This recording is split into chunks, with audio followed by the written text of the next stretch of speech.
Good evening! Ang topic natin ngayon ay tungkol sa essential for airplane travel. Kung kayo ay mahilig mag-travel, tapos mga kababayan natin na uuwi sa Pilipinas, ito yun ang mga essentials ko na dadalhin papuntang Pilipinas kung mag-travel ako. So, unang-una, meron akong ganito. Ito guys ay tinatawag na airplane footrest. So, ang gagawin ninyo, ilagay lang ito sa may lamesa sa in front natin sa airplane para yung foot natin ay mag-rest. So, nakakatulong talaga ito. Isa yan. Yan lang siya, easy lang siya. So, i-search lang ninyo. Ang tawag nito ay airplane footrest. Tapos, magdala kayo ng slipper. Ganito. Para yung paa ninyo ay komportable. Yung sapatos ninyo, tanggalin ninyo. Tapos, meron kayong slipper. Tapos, para hindi madumihan yung mga damit ninyo, dala kayo ng shower cup. Yan lang. Ilagay ninyo dito.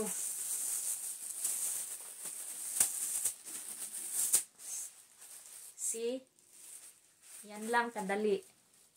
Yung personal belonging ko, hindi na ako magdadala ng purse kasi parang hassle. Ito na yung ginagamit ko. Yung maliit na backpack. Tapos, yung personal belonging is, meron silang size na allowed. So, kailangan i-check ninyo sa airlines ninyo. Sa akin, yung size sa personal belonging ay 16 by 12 by 4. So, pasok ito. So, backpack. So, easy lang siya ilagay sa likod. Toothbrush, tsaka toothpaste. Kailangan yung mga liquid niya ay hindi lalagpas ng 100 ml or 3 ounce. Ito, ano lang, less than 1 ounce. Tapos, meron din akong alcohol. Ito ay 2 ounce. So, pasok ito. Magdala din kayo ng empty bottle. Para naman, pag nandun na kayo sa airport, lagyan nyo na lang ng water. Ito, meron namang water doon. Kasi sa airport, mahal yung tubig nila. So, mas mabuti nang meron kang empty bottle. Kailangan meron kang ziplock na ilagay yung mga liquid. Pero ito, pasok ito. Sa travel, pwede naman ilagay dito. Makikita si isang plastic, ilagay dito. Yan. Tapos, meron din akong makeup remover or kasi mahaba yung flight. At least meron tayong magagamit sa pang-wipe sa mukha natin. Yan, mga wipes. So, yan. Kung wala kayong ganito na bag, na clear bag, pwede kayo magdala ng ziplock. Isang ziplock. Tapos, meron din akong lip gloss na magagamit. At kailangan din natin na komportable tayo. Meron tayong neck pillow. Yan. Para matulog tayo ng mahimbing. Kasi mahaba ang flight. So, yan. At, syempre, hindi mawawala yung eye mask natin para matulog tayo ng mahimbing. So, eye mask. Meron tayo.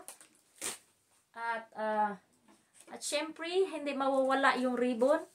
Yung ribbon, ang purpose nito guys, ay sa mga luggage ninyo, ilagay dyan sa luggage ninyo para pag nakarating na kayo sa kukunin na ninyo ang bagahe ninyo, from far away, makikita na ninyo yung bagahe ninyo. Kasi meron na kayong trademark kung ano yung nilalagay na ribbon mo.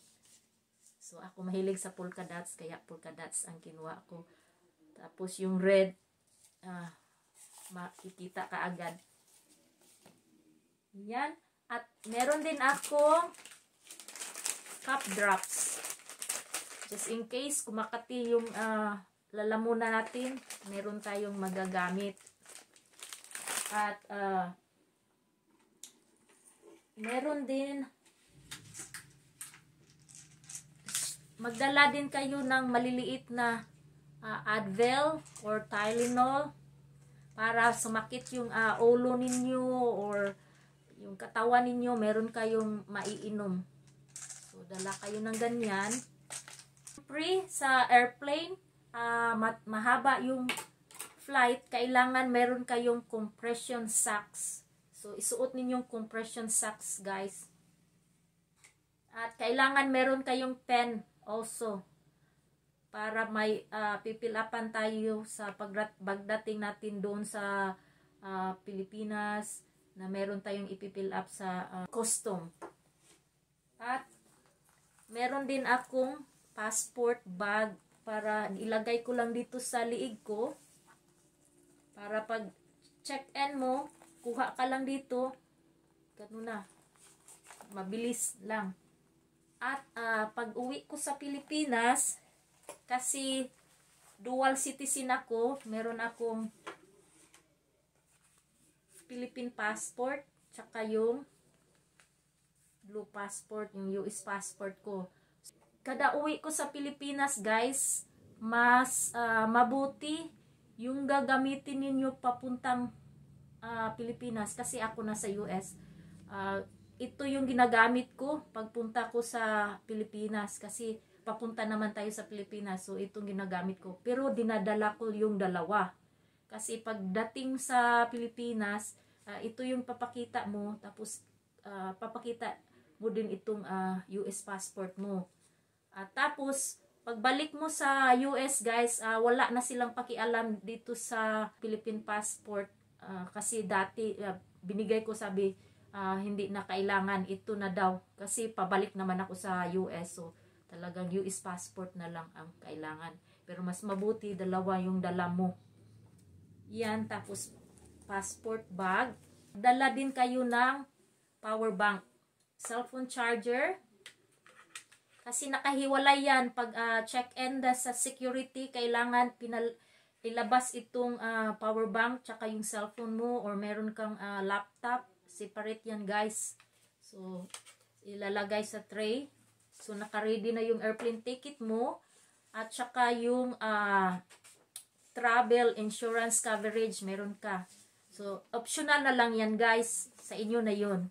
Earplugs ang gagamitin ko sa tenga ko, guys. Pag natulog ako, kasama na yung eye mask. Eye mask tsaka yung earplugs. Facial tissue na magagamit. Kung pauwi kayo sa Pilipinas, yung device ninyo sa cellphone, so ang volts doon sa Pilipinas is 220 volts. Sa US is 110. So nagdala ako ng ganito na travel adapter type A. So meron na siyang sa USB, saksak dito. So yun. Mga essential na dadalhin ko pag uwi sa Pilipinas or pag nag-travel ka na malayo ang travel mo. So, yan, nakakatulong talaga ang mga essentials. So, sana meron kayong nakukuhang tips pag nag-travel kayo. If you like this video, guys, don't forget this video a thumbs up. And thank you for watching. Bye-bye!